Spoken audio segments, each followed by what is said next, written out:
AudioJungle. గొంతున్న వాళ్ళు గొంతెత్తాలి, చేతున్న వాళ్ళు చేతులెత్తాల భాష అని అంటాడు.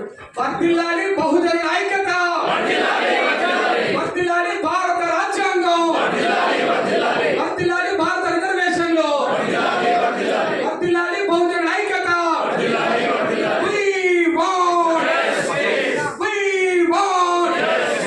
వర్ధిల్లాలి భారత రాజ్యాంగం.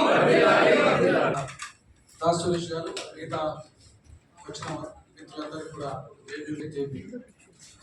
ఇట్లాగా ఈ దేశ సమస్య అంటే ప్రధానంగా బీసీల సమస్య అని అంబేద్కర్ గారు ఎప్పుడో రాజ్యాంగ నిర్మాణ సభలో చెప్పారు. మహిళల సమస్య, బీసీల సమస్యని రెండు సమస్యలు ఈ దేశంలో ఉన్నాయి.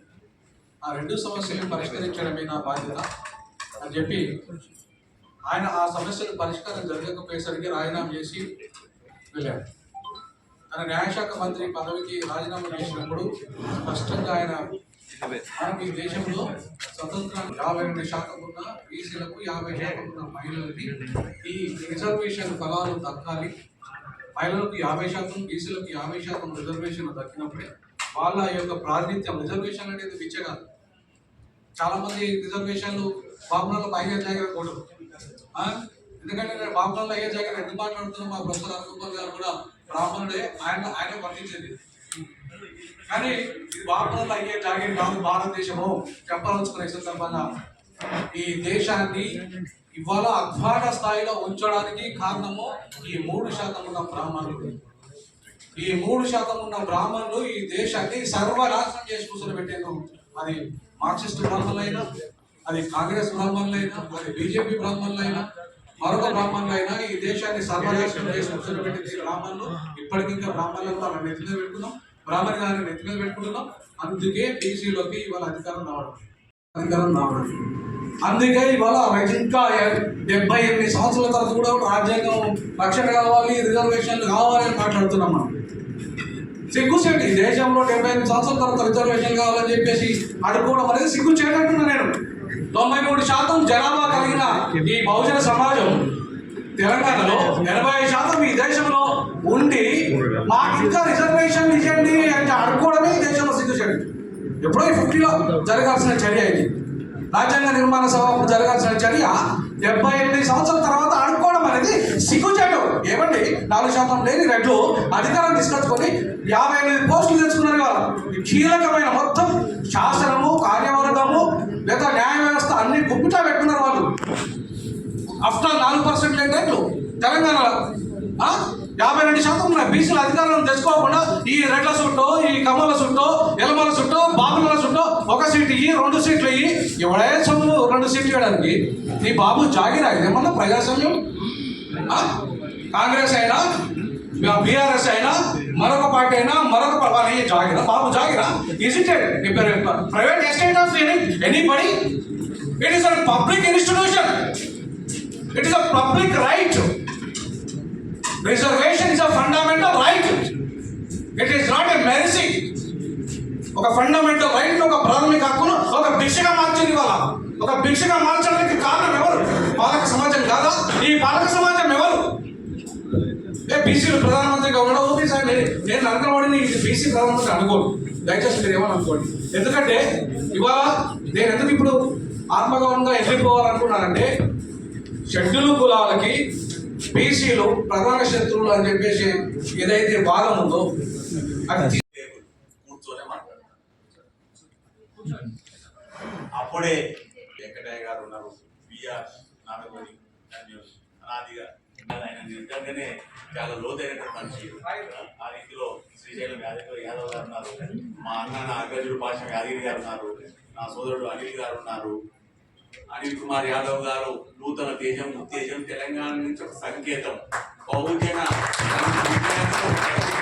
అనిల్ కుమార్ యాదవ్ గారు ఉన్నారు, అద్దాస్ కానయ్య గారు ఉన్నారు, భద్ర గారు ఉన్నారు, ఆచార్యులు, మాన్యులు, నాకైతే మాన్యులు ఎవరైనా మీరు ఒప్పుకోకపోయినా అరగోపాల్ గారు ఉన్నారు, రామకృష్ణయ్య గారు ఉన్నారు. ఇంత బంధువులందరినీ పేరు లేదు, ఎక్కువ సమయం తీసుకున్నాను.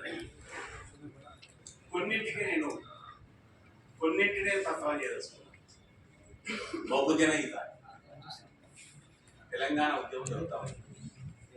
ఎప్పుడు ప్రజాప్రతినిధి ఒక ఉనికిని తెచ్చుకొని ఒక స్థానానికి ఒక స్థాయికి వచ్చి మన ప్రతినిధిగా మన బంధువుగా మన నాయకుడిగా నిలవగలుగుతున్నాడు, వాడు మీ వెంట ఖచ్చితంగా ఉండే పరిస్థితి రావాలి అంటే అది సకల జనుల ఆందోళనగా మారాలి.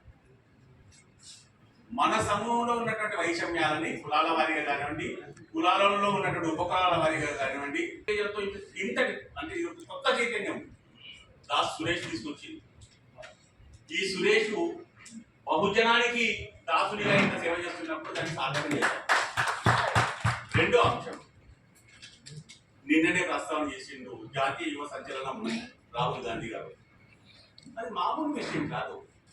సాధారణంగా ఆయన లక్షణానికి చాలా లోతుగా వ్యక్తిగతంగా నాకు చాలా సన్నిహితంగా కూడా ఉంటే చాలా దూరం పోయాను నేను. 5 ఏళ్ళు ఎడబాటు జరిగింది. ఆయన యొక్క ఆలోచన ఏమిటి, ఆ ఆలోచనల ద్వారా ఎవరెవరిని ఖండిస్తున్నారో తెలుసు.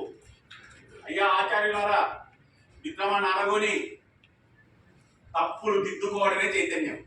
తీసుకొని క్షమాపణలు చెప్పి తప్పులు దిద్దుకుంటాను అని చెప్పి అడుగు పెట్టాడు కాబట్టి ఈనాడు రాహుల్ గాంధీ విజయవంతం అవుతా ఉన్నాడు. ఇవాళ మెచ్చుకోవడం కోసం ప్రశంస కోసం అది అవసరం లేదు, ఎందుకంటే ఆయన ప్రభావంలో సాగుతున్నారు. ఏం జరుగుతుంది, ఏం సంకేతాలు వస్తున్నాయి?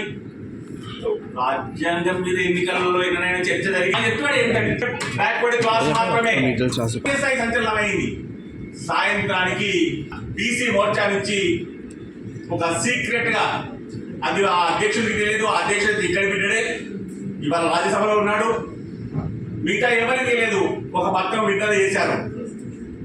మేము పార్టీగా మేము కూడా జనగణనకి వ్యతిరేకం కాదు అని చెప్పి వారు సాధికారికంగా ఒక ప్రకటన చేయాల్సి వచ్చింది. నా లేఖములగా తర్వాత నన్ను ఆ రోజు సాగింది.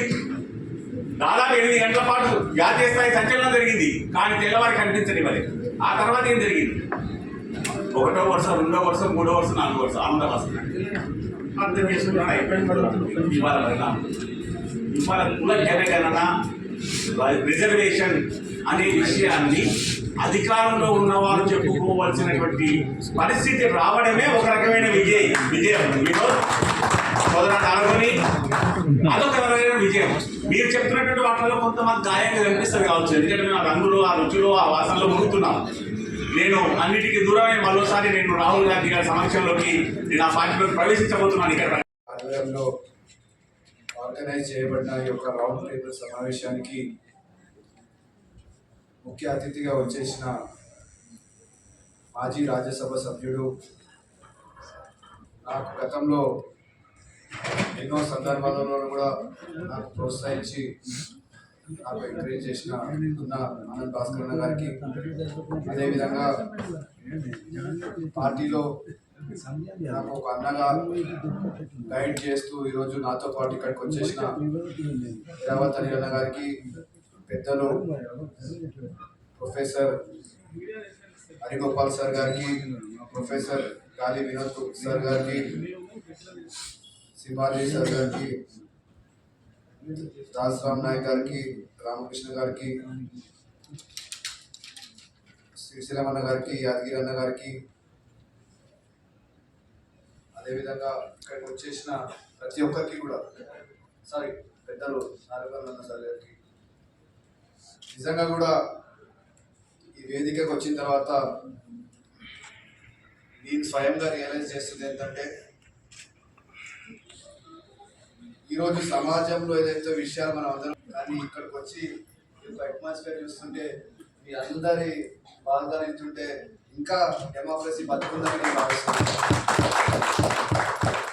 ఎందుకంటే మనం ఈరోజు ఢిల్లీ నుంచి మన ఢిల్లీ వరకు చూసినట్టయితే ఎవరం సమాజం పట్ల ఏదైనా మాట్లాడాలనుకున్నా కూడా ఏ విధంగా పరిస్థితులు ఉన్నాయో మనందరికీ తెలుసు. ఇలాంటి వాయిస్ని కూడా వినడానికి మాలాంటి మేమందరం కూడా యువకులం, మేమందరిని చూసి పెరిగినవన్నీ ఇన్స్పిరేషన్, మీ అందరూ నా ఇన్స్పిరేషన్ లాంటి వారు. మిమ్మల్ని వింటుంటే ఒక సమాజంలో జరుగుతున్న అన్యాయం కావచ్చు, సమాజంలో మనకు వాయిస్ ఏ విధంగా కాన్ఫిడెంట్గా పెట్టాలో ఈ వేదిక నుంచి కూడా నేను నేర్చుకుంటున్నాను. నాకు ముఖ్యంగా మా నాయకుడు రాహుల్ గాంధీ గారు కావచ్చు, రేవంత్ రెడ్డి గారు కావచ్చు, కాంగ్రెస్ పార్టీ ముఖ్యంగా నాకు ఈ అవకాశం ఇచ్చిందంటే ఒక బీసీ బిడ్డగా వారికి ఎప్పుడు కూడా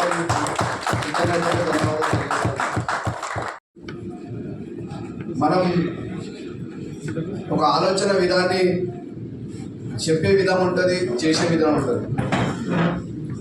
చాలామంది ఇక్కడ ఏంటంటే మీ యొక్క యాంగ్జైటీని చూపెడుతున్నారు, కానీ చేసేటప్పుడు మాత్రం అందరం ఎందుకో మన రెస్పాన్సిబిలిటీని మర్చిపోతున్నాం. నేను వయసులో చిన్నవాడిని కావచ్చు, కానీ 25 సంవత్సరాల నుంచి నేను ఆర్గనైజేషన్లో పనిచేస్తున్నాను. 25 సంవత్సరాల నుంచి కాంగ్రెస్ పార్టీలో అనేక హోదాలలో పనిచేసినవాడిని. ఎన్ఎస్యూలో పనిచేసినాను, యూత్ కాంగ్రెస్ రాష్ట్ర అధ్యక్షుడిగా పనిచేసినాను, యూత్ కాంగ్రెస్ రాష్ట్ర జనరల్ సెక్రటరీగా పనిచేసినాను, ఇప్పుడు ప్రస్తుతం జిల్లా అధ్యక్షుడిగా కూడా పనిచేస్తున్నాను. కానీ ఏనాడు కూడా పార్టీ నన్ను అరే బీసీ అని ఆలోచించి నాకు చేయలేదు. అరే అనిల్ కుమార్ యాదవ్ అనేటువంటి కష్టపడుతున్నాడు, కష్టపడి పని చేస్తున్నాడు, ఒక సిద్ధాంతాలను బట్టి పార్టీకి నేను లాయర్గా పనిచేస్తున్నాడు అని చెప్పి నాకు ఐడెంటిఫై చేసి రాహుల్ గాంధీ గారు, రేవంత్ అన్న గారు నాకు ఒక అవకాశం ఇచ్చారు. కానీ ఈరోజు నేను గౌరవంగా చెప్పగలుగుతున్నాను, ఒక బీసీ బిడ్డని, ఒక యాదవ్ కులంలో పుట్టినోని, ఒక పాత బస్తీలో పుట్టినోని, నా ఒక కష్టాన్ని రికగ్నైజ్ చేసి ఈరోజు పార్టీ నాకు ఈ అవకాశం ఇచ్చిందంటే అది కూడా మళ్ళీ మన బీసీలో అందరూ కూడా అదృష్టవంతులం. పెద్దలు చాలామంది చాలా విషయాలు చెప్పారు, చరిత్ర గురించి చెప్పారు. సార్ చరిత్ర నేను పుట్టక ముందు చరిత్ర కూడా సార్ చెప్పడం జరిగింది. నెహ్రూ గారి సమయంలో కావచ్చు, ఇందిరాగాంధీ గారి సమయంలో కావచ్చు, అనేక ఇన్సిడెంట్స్ని కూడా వాళ్ళు కోట్ చేసుకుంటూ చెప్పడం జరిగింది. కానీ ఈరోజు జనరేషన్స్ మారిపోయినాయి సార్. మీరు కపిల్ దేవ్ గారు ఆడిన, సునీల్ గవాస్కర్ కపిల్ దేవ్ గారి సమయంలో మీరు హిస్టరీ చెప్తున్నారు. ఈరోజు విరాట్ కోహ్లీ జనరేషన్ నడుస్తుంది కనుక టెండూల్కర్ని కూడా ఈరోజు ఎవరు గుర్తు చేస్తున్నారు. విరాట్ కోహ్లీ గురించి మాట్లాడుతున్నారు. సమయం మారింది కనుక మనం కూడా మన ఆలోచన విధానాన్ని మార్చుకుంటేనే మనం ఫ్యూచర్